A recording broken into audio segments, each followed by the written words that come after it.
States could lose control over how they regulate a volatile yet very effective herbicide. In recent years, farmers have started using dicamba on soybeans. Dicamba works great in soybean fields if you're working with dicamba-tolerant beans. Non-GMO soybeans can die from dicamba. This picture here shows you the difference, healthy on the right, but badly damaged on the left there. 2 years ago, hundreds of thousands of acres of crops were damaged in North Dakota from dicamba drifting off-site. The state issued new regulations and saw instant improvement. But now, the federal government might take that power away.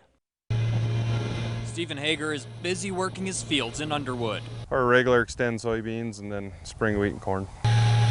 He's watching the weather to know what to expect from weeds this year. Right now we're dry. 2 weeks ago we were wet, and if we stay dry, weed control in soybeans is going to be an issue again. If they do pop up, he has dicamba. It helps yield tremendously by keeping the fields clean. I mean, that's kind of one of the biggest things we got to do. It caused a huge problem in 2017 when dicamba drifted off-site onto neighboring farms. The state recorded 165,000 damaged acres due to dicamba. That number dropped significantly in 2018, though, down to 24,000 acres damaged. That's in part because the state took matters into its own hands. Our state pesticide people do a great job, and we've got one of the best run programs in the country. North Dakota set even stricter guidelines for dicamba than the federal government, setting a June 30th cutoff date, among other things. They're shutting us down 2 hours now before sunset.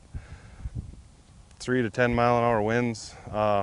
Makes for a pretty small window. I think that's probably a little bit excessive, but I understand why they're doing it. But just this spring, the EPA announced it's considering taking state control away when it comes to restricting pesticides. Even if I don't agree with them on everything and how they do things, I'd still rather have local control.